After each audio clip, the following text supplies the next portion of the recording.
everybody. Hi there. Welcome to our Cricut class on Design Space.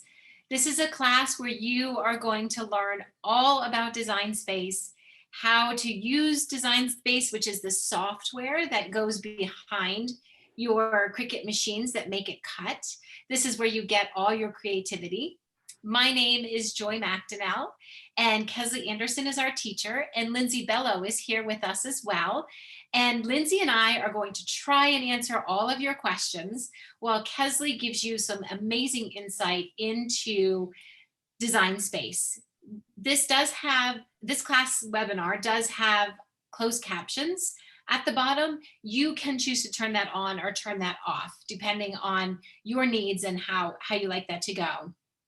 As Kesley is teaching, Lindsay and I are paying attention in the background to all of your questions. So please feel free to use the Q&A section to ask questions.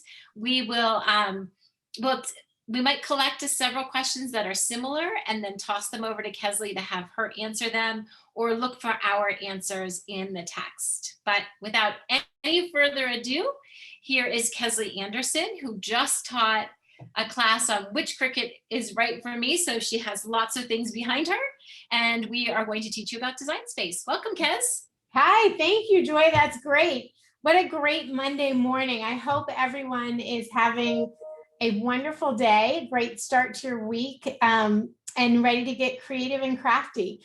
So let's just dive right into Design Space. I'm going to go ahead and share my screen, and we'll go through some slides, which allows me to give you an overview of, sorry, we get there. This will give you an overview of Design Space. Now, no matter what machine you have, whether you have the Cricut Joy, our baby of the family, the Cricut Joy is just sweet and compact. It cuts about 4 inches wide, and you can cut about 50 different materials with it. If you have an Explore Air, that cuts about 100 different materials. Or if you have the Cricut Maker, which cuts over 500 different materials, every single machine works with Design Space. And Design Space is the tool that really lets you get your feet wet and roll up your sleeves and get creative with your machine. So if you want to learn more about the different machines, Michael's website has a great comparison chart and lots of information there, and also at learn.cricut.com. Now, no matter which machine you're using, you'll need to use Design Space. And Design Space, again, is the software that tells the machine what you want it to do. No matter if you're using a phone or a tablet device, a desktop or a laptop, they all work with Design Space. When you get your machine and you get it out of the package, the first thing you're going to do is set up a Cricut ID. You only need one Cricut ID, no matter how many different machines you have, Cricut machines you have, or how many different devices you want to use that machine on. So for example, I use maybe my phone when I'm doing my Cricut Joy. If I'm out of my craft room and I'm creating in a different space in my home, I might use my tablet device on my Explorer, but next to my machine, I might have next to my desktop, I might have a different machine. So today I will actually be showing my slides on how they work with the desktop version of Design Space and the Explore 3 version of my machine. No matter if you're using a phone or tablet device, Design Space is on there. It looks a little bit different. So let me back up a little bit and go over Cricut Access before I get too far ahead of myself. Cricut Access is the library of images. So you can use images from Cricut Access. You can upload your own images, and you can use images that you create in Cricut Access to get crafting. So either way, you can use all different types of images. On a desktop, when you get started, you're going to open up your home page. Now, this is what your landing page on a desktop will look like. If you're on a tablet or a phone, you won't have this landing page. On your landing page, you have this header bar, which is the same header bar that you'll see on your canvas. It allows you to access your, it allows you to access your profile here. And what I use mostly in the profile is to toggle back and forth between my home screen and my canvas, to change any settings and to set up a new machine. That's really all I do in my profile. The next, below your header bar and underneath your profile, is the carousel of images. And these are always changing based on seasonality or promotions or anything like that. You'll get lots of, ooh, look what's happening here. And then you have your projects that you've created and you've saved. You can access those, as well as top video playlists. And these are great for beginners because they give you little snippets of information that help you look like a pro. Lastly are the community projects. And these are an invaluable resource that I personally think are underused with Cricut users, especially our beginners. The designs are already done. It's ready to go. All you have to do is click make it and you can make that project. Okay, so let's go ahead and get started. When you're ready to craft, you go to the header bar and you can select new project. And that will take you into Design Space Canvas. If you're on, again, your desktop or laptop, I'll be using that version here. If you're on a tablet device, your design panel is, the design panel is on the bottom left. And the design panel I think of as putting things onto your canvas. It's your starting point of adding items to your canvas. And then you have your action items and your layer items are on the bottom. And if you're on a phone, same thing. Those items are all along the bottom of the phone.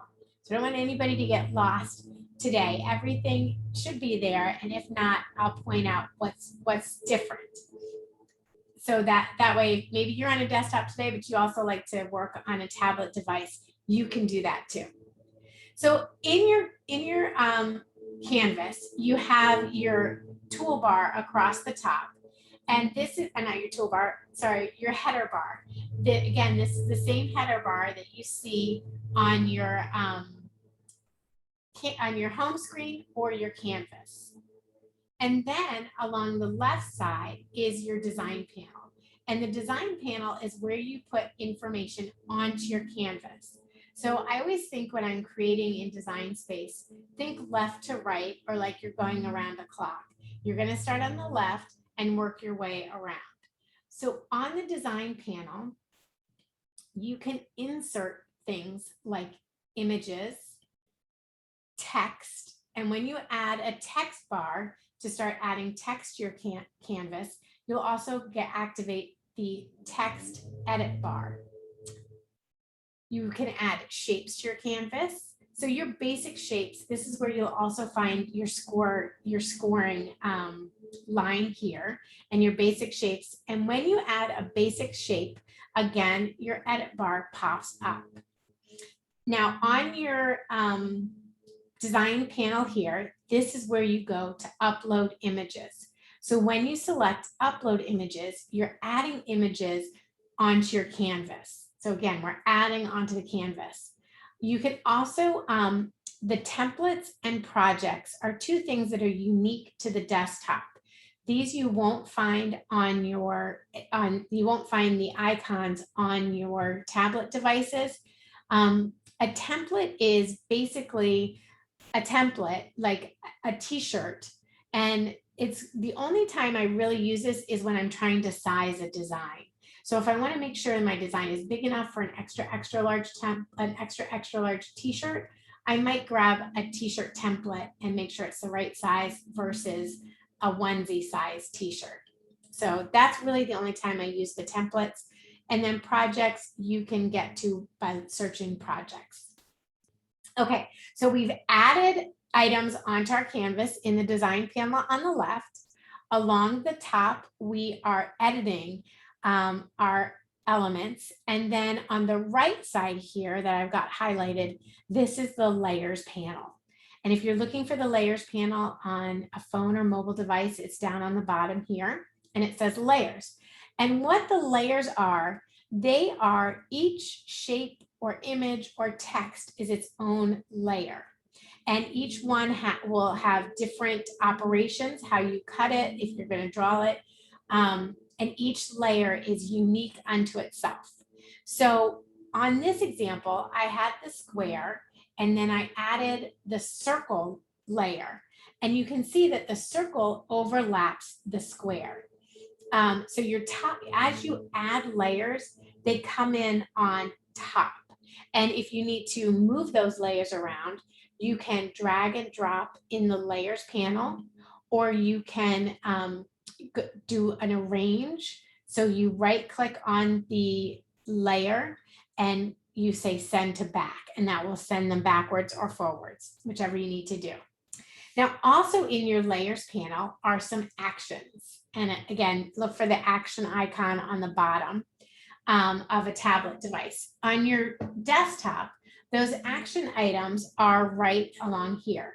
And an action item is something that changes a layer.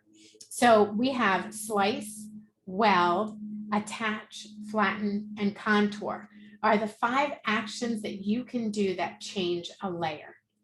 So you're bringing things in, you're editing them, you're moving them around, you're changing them. And that's sort of how your overview of Design Space Canvas and where to find things. The last bit is on this bottom left corner where you have your zoom panel. And it doesn't really show super active. It's a little hard to find. It'll be kind of grayed out. But once you click on it, it darkens up and you can zoom in and out on your canvas. Again, if you're on a tablet device, you can just use your fingers and zoom in and out. So let's do an overview of a walkthrough of your canvas. And if you guys, as the highlighting box comes around, everyone's on mute, so no one will hear you. You can shout out the name of the what I'm highlighting as we go along. So we have the design panel where you're adding elements. And then next you have the header. And below that you have your edit bars. Now on the right side here, you have your layers. And below layers, you have action items. And then lastly, you have your zoom. So this, if you want to screenshot this or print the screen, I'm going to leave this up here for a second. And this is your map. And the reason that this is so important to know is you'll say to yourself a week from now, I know there was a way to move those layers around. Where do I go to do that? Or how do I add a shape? Or how do I add text? If you have a visual of this, you'll know where to find all of those things. All right, before I move on, Joy, any questions?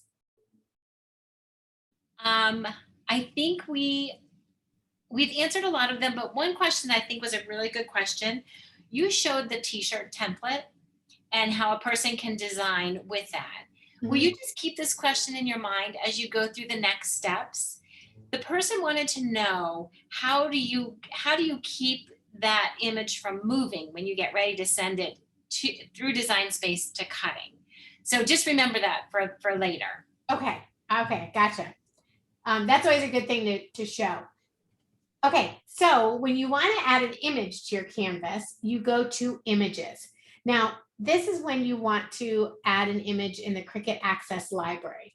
If you want to grab an image, there are thousands, tens of thousands of different images to choose from. So I always kind of like to narrow it down on what I'm searching for. The highlighted categories is something I check on a regular basis when I open up Design Space.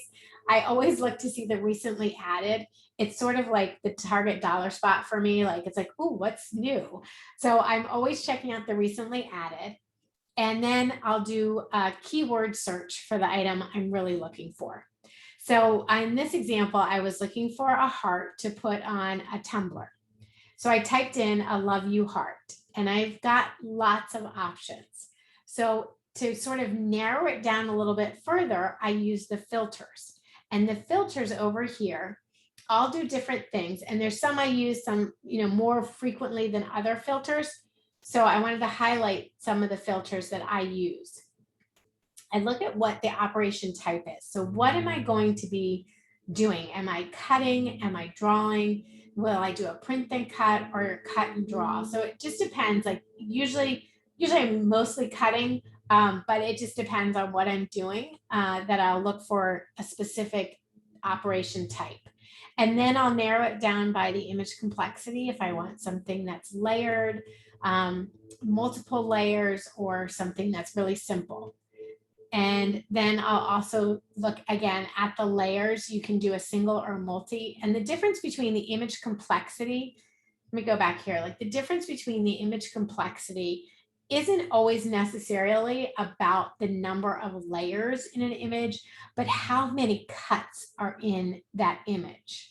So if you have a Zentangle image, that's going to be a super complex image, but it may only be one layer. So that's the difference between the image complexity and the layers, and why you may want to filter one or the other or both. And then I will sometimes look at the material I'm working with. So sometimes material is specifically for infusible ink and not for vinyl. So I might select my material as a way to filter my designs. Then once I've narrowed down my image, I go over and I start scrolling through what I want to find. Now, if you are a Cricut Access member, you'll see on the A, this little A indicates that this image is part of Cricut Access. And down along here, as you go along the bottom of the image, it will tell you if the image is free, if you're subscribed to the image, or if there's a cost associated with the image. So you can do images a la carte, you can do the Cricut Access subscription, and you can upload your own images. And then if you go to the information along the bottom, this little eye icon will take you to a set of images that coordinates with the image you're looking for. So why would you want to look for that?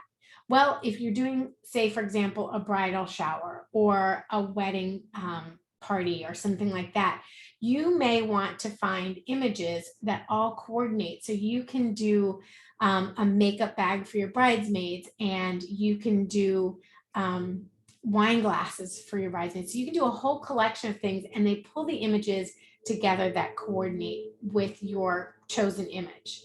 And so you just click on view image sets, and it will show you all the different images that coordinate with the initial image you selected. And when you're ready to go back, you select back to image. And when you've selected an image that you want to work with, it will have a green box around the edge here. And what that means is you've selected that image, it will insert it onto your canvas. And when you select images, you can start stacking them up, queuing them along the bottom here, and you'll know that they're going onto your canvas. I have not reached a limit of number of images I can queue up yet. Haven't specifically tried it, but you can put a lot of images onto your canvas at once. So once the image is inserted onto your canvas, you have these quick edit features here, these four corners. This one removes the X, will delete the image off of your canvas. The backwards arrow will rotate your canvas. The double-sided arrow will allow you to stretch your image. And if this proportion lock is on, you can stretch your image proportionally. So that means your width and your height stay the same, and your entire image enlarges.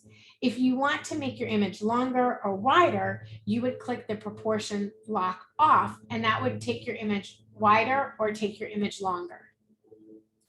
And then once you're ready, you just say make it, and it sends you to the prepare screen where your image is prepared before it goes to your cutter. And so you can make sure, is it the right size? Do I need to mirror that image? If you're using iron-on material, you want to mirror the image.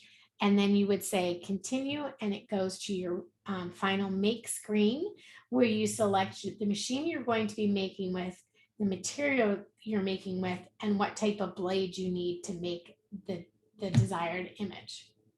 And that's it. That is your basic overview to Cricut Design Space. Now, there's so much more to it than just that, but that's a great start for what you can do with Cricut Design Space. Joy, before I go on and go live into Cricut, into my design space, is there anything that I can answer? I think everybody seems to be following along really well with you. Any of the questions we've got, I think we've got them covered, and carry on, because I think the next part is going to answer some of these questions too. Yes, it does build on, and so we do get to things as it comes, but we're also anxious. It's like, I want to know right now. All right, so let me go ahead and I will share my screen again. And this time we're going to go live into Design Space. So, oops, did that work? I lost it. Okay, here it is. All right, got too many things open. All right, so here we are. So in design, this is my home screen for Design Space. And I'm going to go ahead and start a new project. And this will take me to my canvas. Now, if you're working along with me, go ahead and open up your Design Space and start a new project. While you're doing that, I'm going to show you a little trick. This little space here between the zeros on your canvas, it's not just an empty square. The trick is when you click on it, it changes the rulers on the screen. So you can change it to no rulers, bigger rulers, or tiny rulers. Blows your mind. Gets me every time. Okay, so why don't we go ahead and add an image to our canvas. So here we go. I'm going to add an image. And my Design Space is thinking.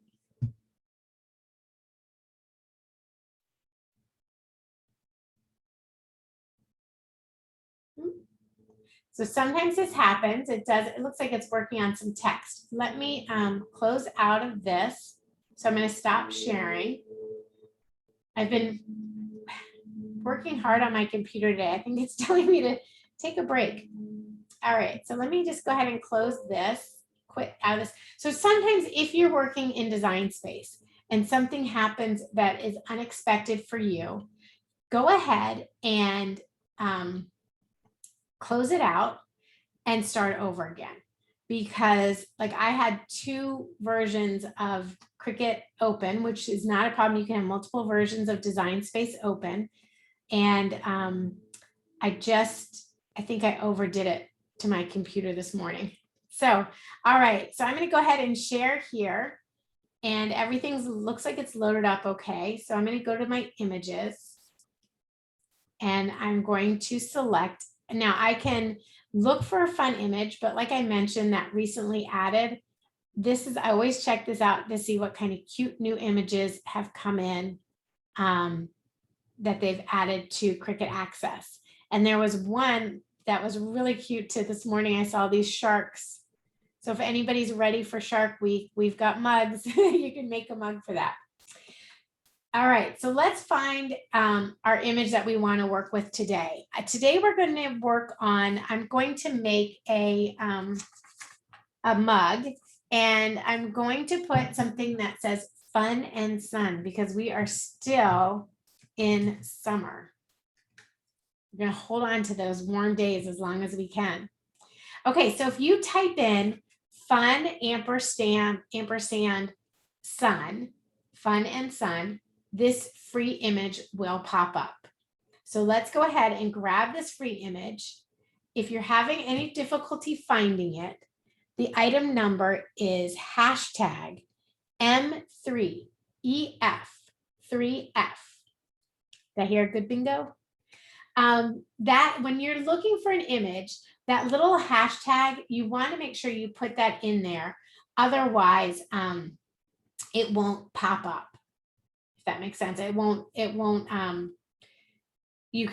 able to search for the image. So if you just put in M3EF3F, it would show no images that would work with that.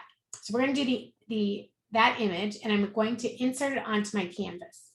Now it comes in at a 1 inch by 3/4 of an inch size, which is smaller than I would like. I'd like it to be bigger. So I've got my mug and I'm going to measure about how wide I want that image to be. And I hold my mug in my hand and I'm going to stop share so I can show you all how I measure. So I'm going to hold my cup in my hand and I will just take my tape measure and I go usually from my thumb across to my forefinger to see about how big I'd like it to be. And this is going to be about 4 inches wide. And I'm just using those Michael's color changing cups. These are so fun. Okay, so let's go back to Cricut Design Space. Here we go. Yes. Okay, yeah. As you get back into Cricut Design Space, can you show us that trick with the ruler again real quick? Yes, I will. And I'll tell you, I think that's what messed me up. So if you go between, and the reason why is I didn't put it back on the right setting. So if you go to the 0, 0, you left click inside there and you lose your grids. If you left click your ruler grids, if you left click again, you get the bigger grids. And then if you left click again, you get your little grids are back. So not really something I use very much, but it's always fun to know those little, it's an Easter egg. It's like you tell your kids you found an Easter egg in your software.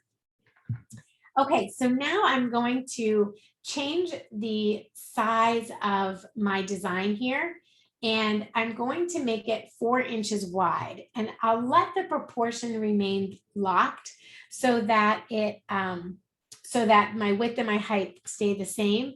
If I wanted to change it, I could unlock the proportion and change it this way if I wanted to make it longer or narrow or anything like that.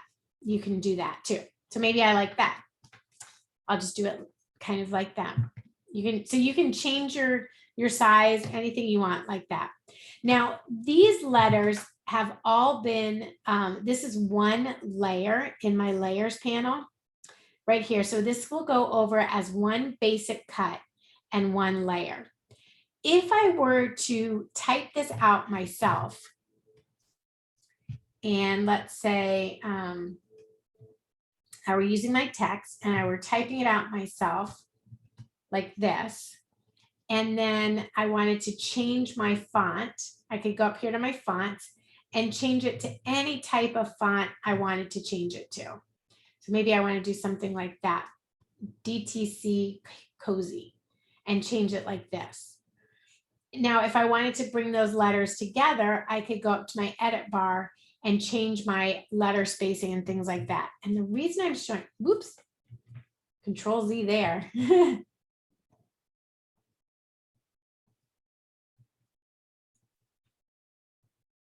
There you go. The reason I'm showing you this is I could also manually move them together. So right now, these letters are all grouped together.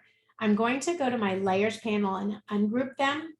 And then I can move them individually closer together if I wanted to have them attached in that way. And you can rotate them, anything like that. So let's just say this is how I want it to go. And I'm just manually moving my letters around. So the way that I do that is I left click on the letter and I move it around. So each letter individually is able to move, to rotate and replace it around like this. Now, Joy, you asked a question about how do I keep all that together when I send it over to my mat? And that's why I'm showing you this. So I'm going to turn off the fun and sun for a second. Just close that eye.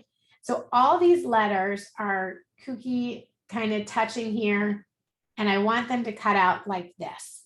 This is what I want it to look like in the end. When you go to the Make It screen, what happens is those letters move. And they move because Cricut is so smart and they value all the materials. They want to cut each letter to maximize the use of material. But that does not work with your design. So what you need to do, first, you would need to weld your letters. And we do go over a lot of this. We go over this in our next class, next week's class. I can't remember the name of it. Do you remember the name? I will look it up and put Okay. in the chat for everybody. Okay, perfect. We changed the name. That's why it's missing. So, okay, so first of all, what we're going to do first is we will weld those letters together. So now my U and N have now all the letters are welded together. And when I send it to the Make It, it comes across and it all comes together. So you can attach your images. You can put all your layers together with weld, or you can put all your layers together with attach. And attach is like a paper clip, and it says, this is exactly where I want those images to be cut, and you can attach it. So the image, the free image that we're using though, the Fun and Sun image that we're using here, that was all done for us and it's all ready to be cut. So now if you're following with me, grab your Fun in the Sun that you've resized, and let's go ahead and send it over to the machine. So we're going to make it. And today I'm using, so I don't know what I've got marked. So we're going to hit, we've got it on here. I'm looking at the size and it's the right size. It's a good position. I'm ready to continue. So I'm going to go ahead and continue. And I'll be using the Explore 3. Is that right? I have the Explore 3. Let me do this.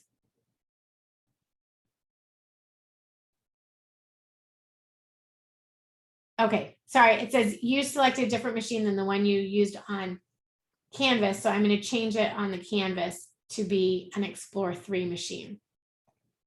There we go. So now it's going to make it. Again, that's the smart part of the Cricut. I can't fool it. And Joy, I can go ahead and cut it without the mat using smart material. Or should I show the mat? Oh, up to you, whatever you have handy. All right, let's do it without the mat today. So okay. I'm using the new Explore 3 machine using smart materials, and I'm going to do it without putting my materials on a mat. So this is what it's going to look like. And I'm going to go ahead and hit continue.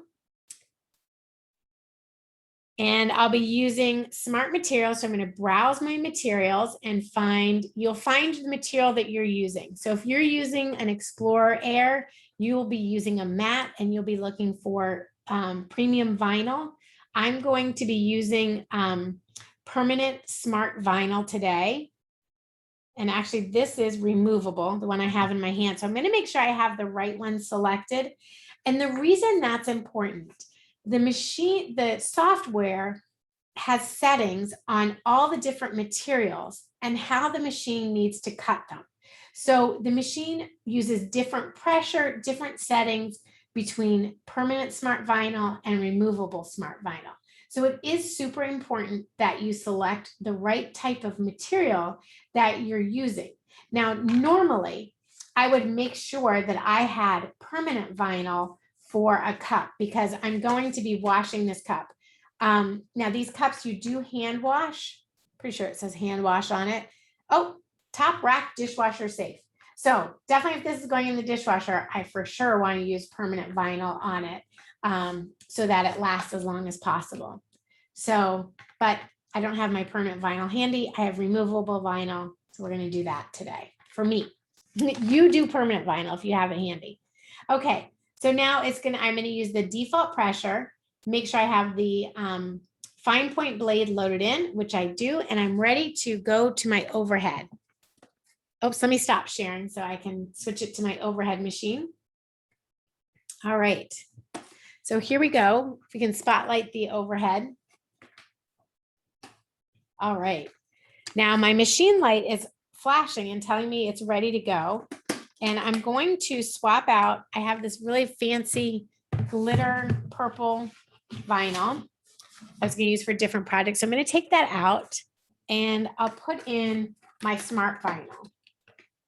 Now, this is a benefit of using,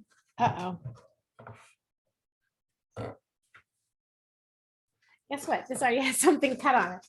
That's okay. I needed permanent vinyl anyway. So here we go. Kesley, do you have to go back into Design Space and change that you're cutting on permanent vinyl? You are correct, Joy. I do need to do that. Every time like my vinyl doesn't cut right, it's usually because I have the wrong setting. And when my vinyl doesn't transfer right, it's usually because I'm using the wrong, I don't have the right type of transfer material.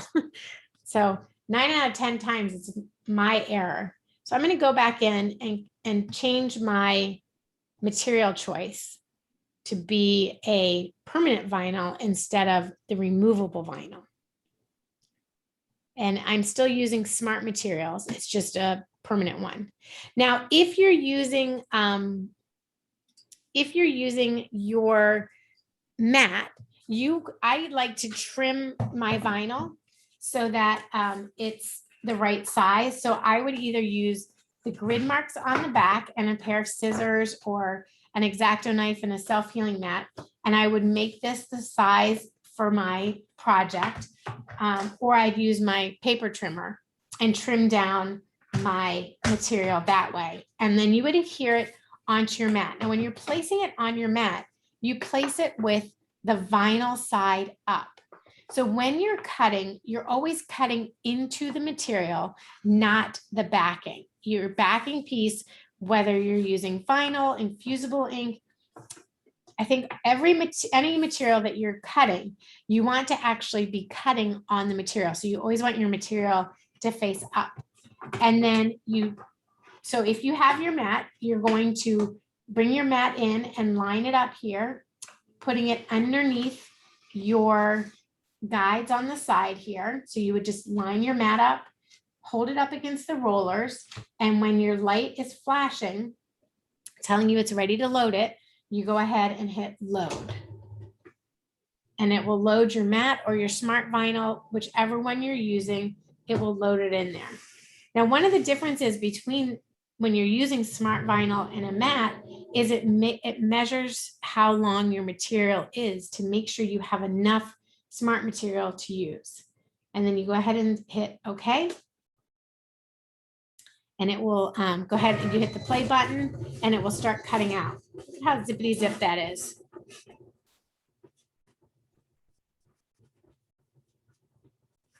And while that's cutting, I'm going to grab a transfer tape.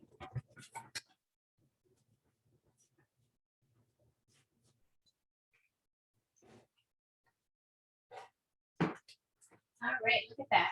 So I didn't even have enough time to get my transfer tape. So that's all cut. Now I'm going to feel it and make sure that it cut through. If you're a beginner, I do sometimes like to, or if I'm using a new material, I might check it for my weeding and make sure that it really cut all the way through before I release it from the machine. And the reason is, if for some reason you didn't have the right material, I did one earlier today and I didn't have my blade in deep enough so it didn't cut, you can just click the play button again. It will bring your material back in and cut it exactly how it cut the first time. So that's a great way to test make sure everything's working for you. And then you're ready to unload. So I'm going to go ahead and unload my material and it's going to come out like this. So let me go ahead and move my feeder. Now, when you're removing your vinyl from your mat, what you want to do is you want to turn your mat upside down and grab a little piece of your vinyl and pull the mat from your vinyl. And the reason you do that is it won't curl. Your vinyl won't curl that way. And it just comes off the mat so much easier when you pull the mat off of the vinyl instead of the vinyl off of the mat. With a Smart Material, you don't need to do that. You can you have your mat. And oh, I should have cut it with the roll holder has this nifty little blade I could have used to trim across. I forgot about it. It's still a little bit new. So I'm just using my scissors and snipping it out that way. And once you've got it out, let me grab my weeding tool. Once you've got your design out, then you're going to weed out your design. And when you weed out your design, it's literally like gardening. So you're going to take all of your materials and pull them, all the parts of the materials that you don't want to keep, you're going to take it and pull it out like this. So I just use this weeding tool. It's got a really sharp tip to it and it weeds beautifully. Look at how nice that comes out. Now, if for some reason your vinyl didn't cut right or didn't cut all the way through and you're sort of struggling with it, having a hard time like that, maybe things didn't catch all the way, check your blade, just give it a little blow and make sure it's clean. Because 9 out of 10 times you may have like a little tiny piece of vinyl stuck in it that's not coming out. Now I do keep my lint brush handy so that I can put my pieces of vinyl onto there and it makes cleanup easier. So there's my Fun and Sun. It's all trimmed up, ready to go. Now I do like to keep two sides of the backing paper straight so that when I use my transfer tape, it works really easily to pull it off. So I have two different transfer tapes here. One is called a strong grip and one is a standard grip. The strong grip you want to use when you're using materials like glitter or something where you need a little bit more. I'm going to try and bring this closer to the camera if I can.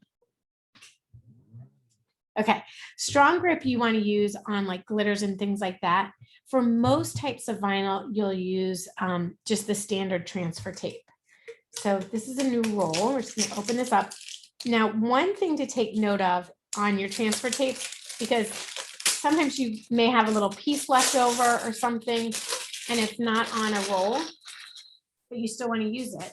And so you'll notice that your standard transfer tape is gray and your strong grip transfer tape is purple.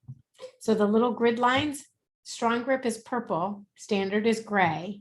And it also will say strong grip on the actual, sorry, you probably, I have a lot of rolls of these, so I've opened this paper, but it does have a lot of good instructions on there.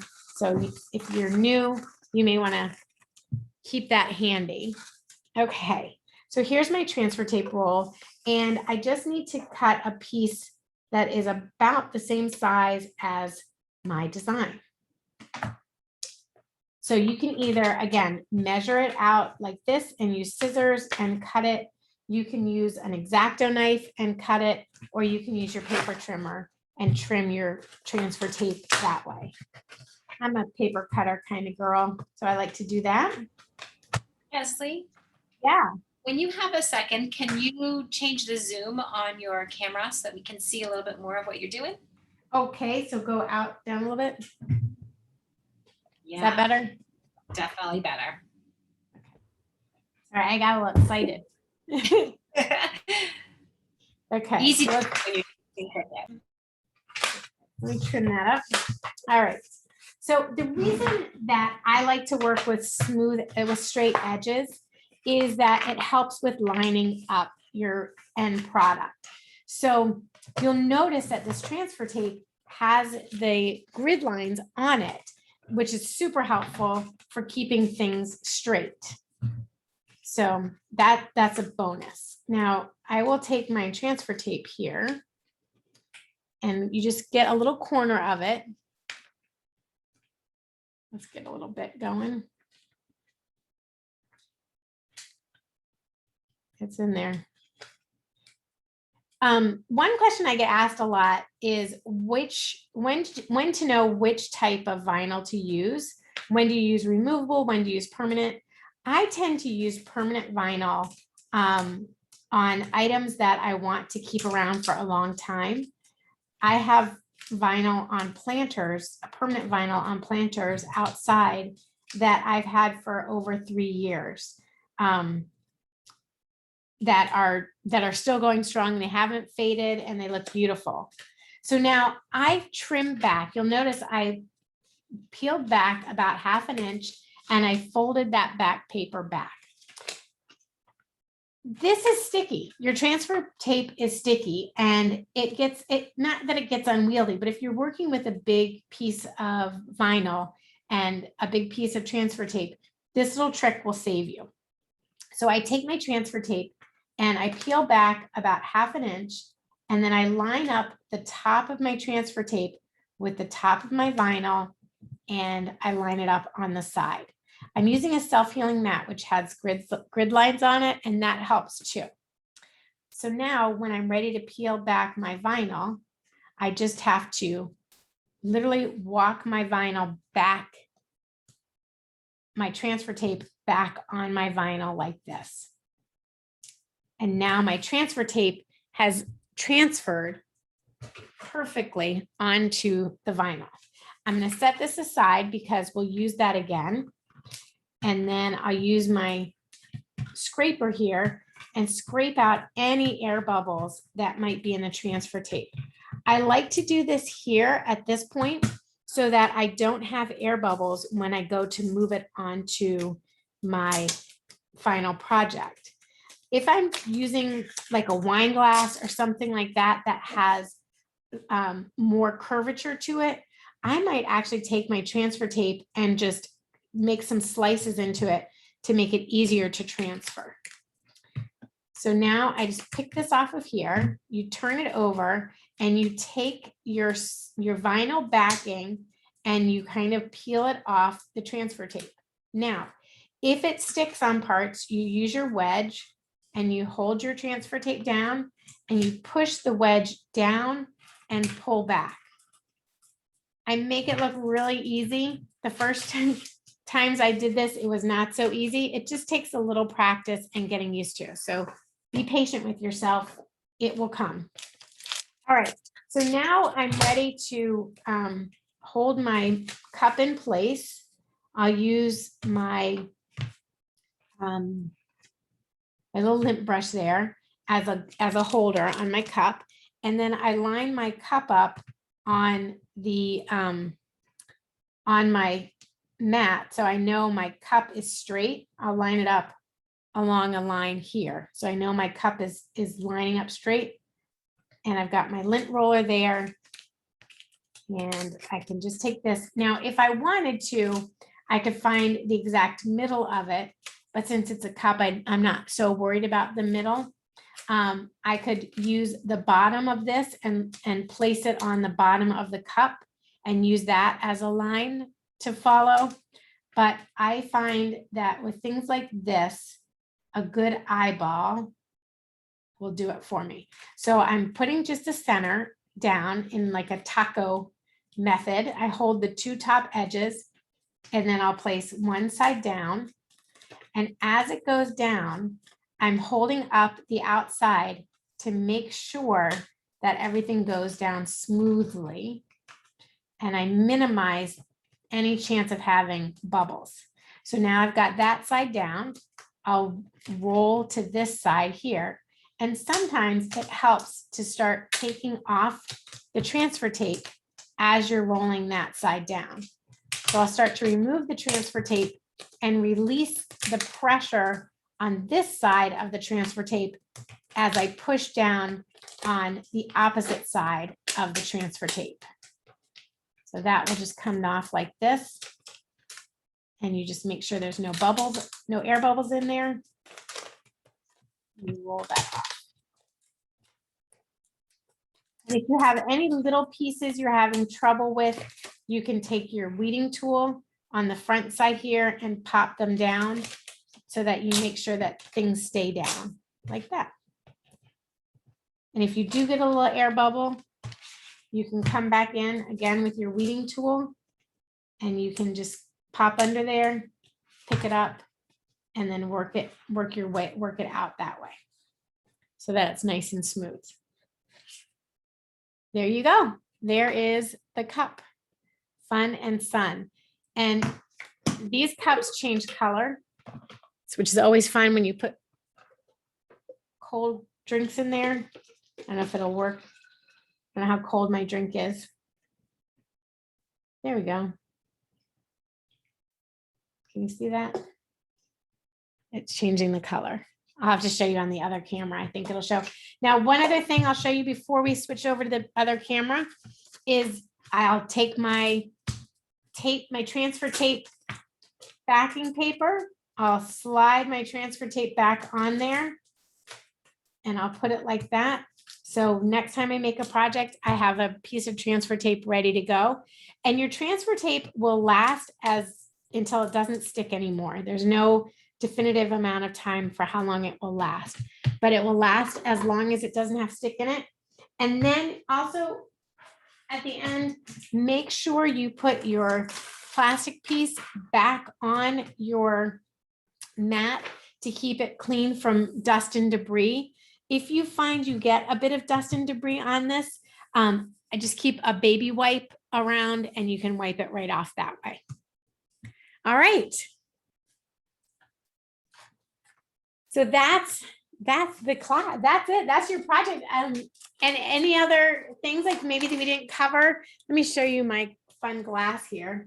So I'm tilting my liquid. I don't know if you can, it's hard to see, isn't it? With this. It's a little bit hard to see, but if you move it back towards you, it's a little easier, but you can kind of get there you go. There you go. Yeah, so you can see I can tilt the light and it still is this turquoise. It's really fun. It's just really cute in person. So somebody asked if you use anything to seal the vinyl on the mug, on the cup. That's a great question. I don't. Since I'm using permanent vinyl, it really doesn't need a seal. So, and just from experience, they last. Like my potting plants have been outside for forever. I have these. I do tend to hand wash things that I've put the vinyl on, just because I'm a little bit more careful with them. So like something like this, I would hand wash rather than stick it in the washing machine. But I have ones that I know have gone through the washer, and it really takes a lot. Takes a beating and keeps going. So this is one. It says "Live Life in Full Bloom." Very fun. And this was a fun project that we did for the summer. We put a monogram in the center and then added whales around the side of your glass. So you can really get super creative just from one single layer of vinyl. It's really fun.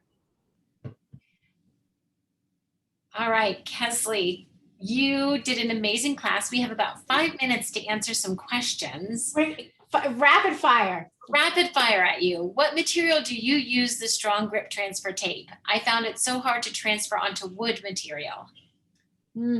So if you're using, it depends on what type of wood material you are using.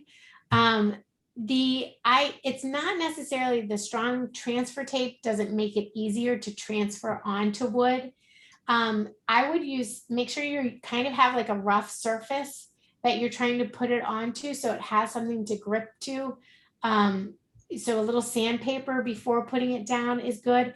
And then you also might want to try iron on a wood surface. See how that works. I've definitely done iron on a wood surface before. But I do, like I use a painted door. My door is painted and I put vinyl on it. And it really, using your wedge and pulling back and rolling the vinyl back as you're pushing down definitely helps. And it's just it's like a technique. And the more you do it, the easier it gets. But there are times where you can't get it off. And using stronger transfer tape does not make it easier to get the vinyl to stick to the material. That's such good information, Kesley. Thank you so much. Lots of questions about what material would you use for glass? Great. So on glass, I would definitely use a permanent vinyl. Absolutely a permanent vinyl on glass. There's also a really fun technique called etching, where you use your vinyl to make a stencil, and then you use an etching material, which is sort of like, it's not like Mod Podge at all, but it's sort of like Mod Podge, like in that it's like a thick toothpastey kind of material that you put on top of the stencil, and then it actually etches the design on the glassware, and then you can put it in the washing machine and everything. Perfect. Let's see. We have some questions about how to print and cut, and I think if you sign up for next week's class, we have great tips for that. And also some questions about layering. I think next week, if you join us next week, you'll see Kesley do all of those things. Yes, we do some layering. What kind of questions are people asking about layering? How do you cut and print a project that is more than one color? It's mostly asking how do you actually do the cutting, I think is what most people are asking about. Right. Yeah, it's you have to flatten your colors, your layer colors first, so that you flatten the design, and that will allow you to send it to a printer, and then you bring it back to your machine and it will cut it. But we do go a bit into that, not as much detail as I'd like to. That should be a class all in its own, because it's a lot of steps involved in print and cut, and it's trial and error too. Yes, and Kesley, you've taught a lot of classes for Michael's, and there is, if you want to go to Michael's YouTube channel, they have a library of all the classes that Kesley has taught. And if you go back and watch some of those classes, you will see a lot of these different techniques. So if you're like, I need to learn today, that's a great place to go. And you don't want to wait till next week. Check out Michael's YouTube channel and you can see a lot of great classes.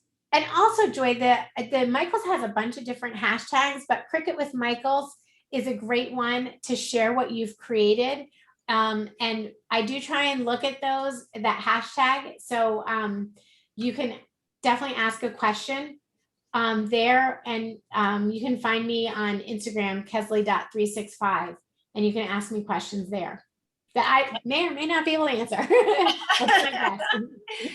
There you go. Well, we would like to thank you, Kesley, for such a great class. And thank you all for joining us today. You took some important time out of your day, and we really, really appreciate that. And we hope that we taught you all kinds of new great things to do with your Cricut machine. So thank you, Kes. Great. And I look forward to seeing anybody and everybody in next week's class, Actions in Design Space. Awesome. Have a great day. Thanks, everybody.